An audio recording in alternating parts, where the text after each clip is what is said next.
স্কিনে অ্যাকনি বা পিম্পল হওয়া কি নর্মাল? 70% ছেলেমেয়েরা মনে করে থাকেন পিম্পল হওয়া একটি নর্মাল ব্যাপার।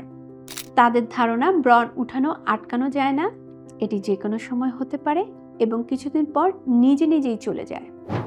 But the truth is, acne বা পিম্পল হওয়া কোনো স্বাভাবিক ব্যাপার নয়। এটি শরীরে জমে থাকা টক্সিন বা বিষাক্ত পদার্থগুলোর রিয়াকশন মাত্র। এই জমে থাকা টক্সিনগুলো শরীর থেকে বের হয়ে আসে ব্রণ, ফুসকুড়ি, ডার্মাটাইটিসের মতো নানান স্কিন ডিজিজ রূপে। তাই এই সমস্যা কিউর করা দরকার ভেতর থেকে স্থায়ীভাবে। তাই আমি সাজেস্ট করি নিরাপদ ও কার্যকর একটি সমাধান, এই নিমো ন্যাচারাল স্কিন কেয়ার কম্বোটি। এটি ভেতর ও বাহির থেকে স্কিনের যত্ন নেয় ন্যাচারালভাবে।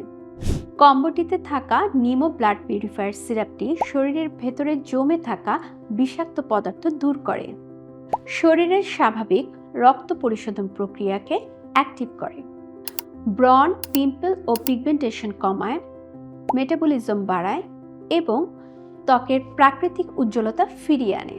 বাইরের ধুলো ময়লা থেকে ত্বককে প্রপার ক্লিন রাখতে ব্যবহার করুন নিমো ফেস ওয়াশটি। ন্যাচারাল উপাদানে তৈরি এই ফেস ওয়াশটি প্রতিদিন ব্যবহারের জন্য নিরাপদ। এটি ত্বকের গভীর থেকে ময়লা, অতিরিক্ত তেল ও ব্যাকটেরিয়া দূর করে ব্রণ ও পিম্পলের সমস্যা কমায়। ত্বকের পিএইচ ব্যালেন্স বজায় রেখে স্কিনকে রাখে পরিষ্কার, সতেজ ও মসৃণ। এটি পেয়ে যাবেন নিমোর অফিসিয়াল ফেসবুক পেজ এবং রেনিক্স কেয়ার অ্যাপে।